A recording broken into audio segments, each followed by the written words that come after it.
In this next section, we're going to go through a table of several common pieces of equipment that you may find or need to use inside of the chemistry lab. First, a balance, which is used for measuring mass. A beaker is used to hold, mix, and heat liquids, and they come in a variety of sizes. Beaker tongs are large and often have these little silicone grippy things on the end, used to pick up beakers. A Bunsen burner, frequently used as a heat source in the absence of flammable materials. A burette with a stand, so the long skinny thing here is the glass burette, and it comes with a burette clamp that clamps onto a ring stand, which is used for dispensing an accurate volume of liquid. So the tube is really skinny with gradations along it so that you can measure volume. A clay triangle, so it's wire here that's twisted and formed into a triangle, and the middle part is surrounded by little tubes of clay, which is used to support a crucible during heating. So you would put this on a stand over the Bunsen burner and then put a crucible on top of that. Here's a crucible, which is used for holding chemicals during heating to very high temperatures. And then crucible tongs, which are skinnier tongs than the beaker tongs, but can be used to pick up. You just grab the crucible by the edge and pick it up and move it. Okay, here's some other common equipment. An Erlenmeyer flask is a flask that looks like this. It's used to hold and mix chemicals. It has a smaller neck and a wider base. The small neck is to facilitate mixing without spilling. So if you hold it by the neck and kind of swirl it around, you can mix without getting any spilling. An evaporating dish looks like this. It's a little bigger and flatter than a crucible, and it's used to heat liquids for evaporation. Forceps, used to pick up or hold small objects. Various funnels, used to transfer liquids or fine-grained materials into containers with smaller openings. Also used for filtration, and they can be glass or plastic. The graduated cylinder, so there's two various sizes here. They come in a variety of sizes. They're used to measure the volume of a liquid. A mortar and pestle, which you see here, used to crush and grind materials. A pipette bulb, so a pipette and pipette bulb. So the long glass tube is the pipette, and then there's a red bulb that you can put on the end of it, used to draw the liquids into the pipette. So you squeeze the bulb, put the pipette into the liquid, and then release the bulb, and the liquid will be drawn into the pipette.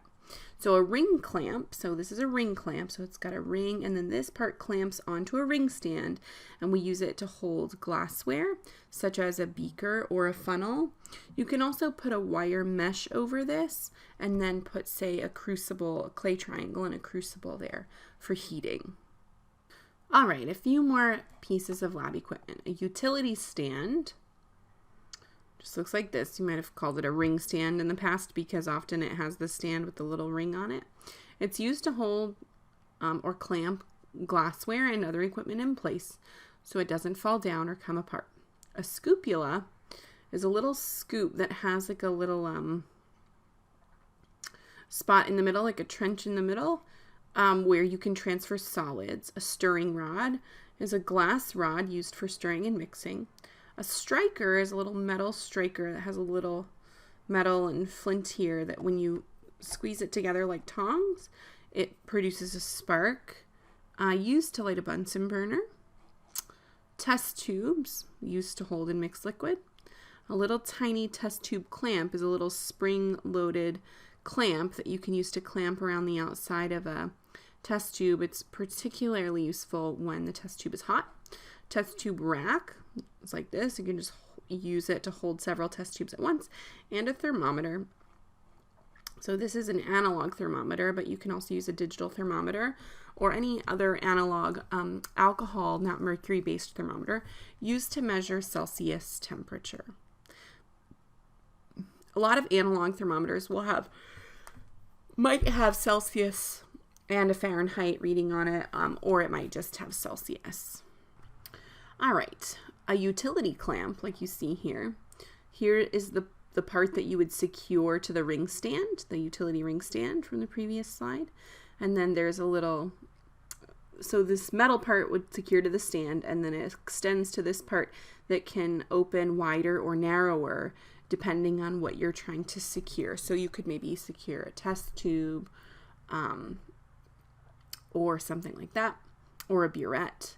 A volumetric flask is similar to an Erlenmeyer flask, but it is designed for a very specific volume of liquids, and it has a little line down here towards the bottom here, or sometimes right up here, to measure and prepare solutions to a very accurate volume.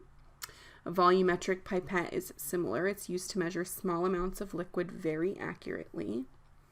A wash bottle, which you see here, where you squeeze it and water squeezes out here, is used to rinse glassware and to add small quantities of water. A watch glass is a little small rounded piece of glass used to hold solids while they're being weighed or to cover a beaker.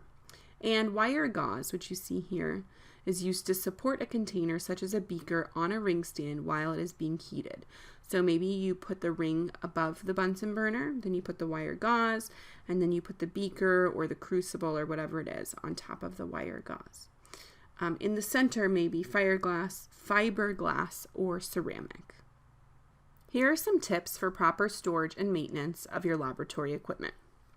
Lab equipment such as analytical balances, spectrophotometers, and pH probes should always be calibrated before being used.